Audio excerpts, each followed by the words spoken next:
အားလုံးပဲမင်္ဂလာပါကျွန်တော် channel လေးကနေပြန်လဲကြိုလိုက်ပါတယ်ကျွန်တော်ဒီနေ့မှာတော့ EDN 3လုံးလေးတစ်ခုအကြောင်းကိုတင်ပြခြင်းပါတယ်အဲ့ဒီအကြောင်းလေးကိုမတင်ပြခြင်းမှာပြီးခဲ့တဲ့နှစ်ပတ်ခန့်လောက်ကကျွန်တော်တို့ဒီလဲကူးမြို့နဲ့ဒီကျွန်တော်တို့အင်းနံကြီးရမှာဆိုရင်ဘကိုးကားနဲ့ဒီ ferry ကားတစ်စီးနဲ့တိုက်ပြီးတော့မှလူတွေသေသွားတာလည်းအများကြီးပဲစိတ်ကုန်ရောက်ပြီးတော့မှတော်တော်ဆိုးရွားဖြစ်သွားတယ်တကိုယ်ကြီးပဲနော်အဲ့ဒီဖြစ်စဉ်မှာကျတော့ဗျာဘသူလုံးနဲ့ပါညာတော့ကိုတေချာတော့မသိပေမဲ့ဒါပေမဲ့အဲ့ဒီတချို့သောကားမောင်းသမားတွေကကျွန်တော်တို့ခီးပြပါသွားတဲ့ခါကျတော့တွေ့မြင်နေရ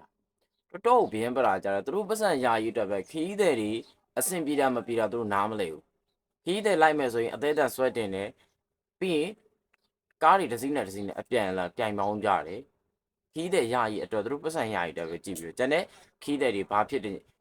ညာဖြစ်အဆင်ပြေမပြေသူတို့ယူမဆိုင်အဲ့လိုမျိုးကားသမားတွေများလာတဲ့အခါကျတော့ဒီလိုမျိုး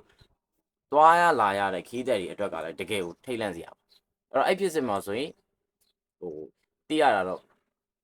လူ၄ယောက်ဆိုတော့အမျိုးသား1ယောက်နဲ့အမျိုးသမီး3ယောက်ပွဲချင်းပြီးတည်သွားတယ်အဲ့ဒီအကြောင်းအရာလေးနဲ့ပတ်သက်ပြီးတော့ဒီနေ့ကျွန်တော်စကားလုံးလေးတစ်လုံးကိုတင်ပြမှာဖြစ်ပါတယ်အဲ့တော့အဲ့မှာဖြစ်ချင်းပွဲချင်းပြီးတည်သွားတယ်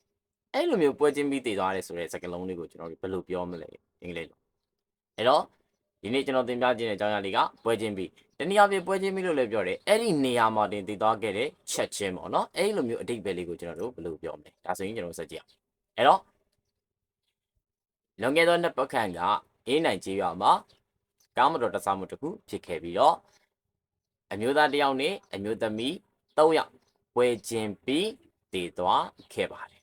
အမျိုးသား1ယောက်နဲ့အမျိုးသမီး3ယောက်ပွဲချင်းပြီးတည်သွားခဲ့တယ်โอเคဒါဆိုရင်အဲ့ဒီစာကြောင်းလေးကိုကျွန်တော်တို့အတူတူရေးကြည့်အောင်လွန်ခဲ့သောနှစ်ပတ်ခန့်ကလွန်ခဲ့သောနှစ်ပတ်ဆိုတော့2 weeks ago နောက်ခန့်ပါတဲ့အတွက် about 2 weeks ago ကာမတဆမှုတစ်ခုဖြစ်ခဲ့တာဒီအတိတ်ကာလဖြစ်တဲ့ကြောင့် there was an accident in Indai village အဲ့ဒါရောက်မှဖြစ်ခဲ့ပါတယ် and beer a man and 3 women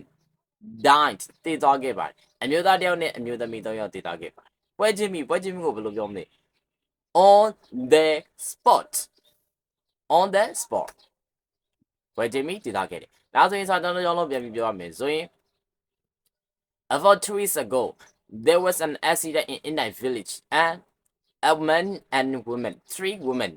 died on the spot on the spot ဆိုတာကကြတော့ဗျာ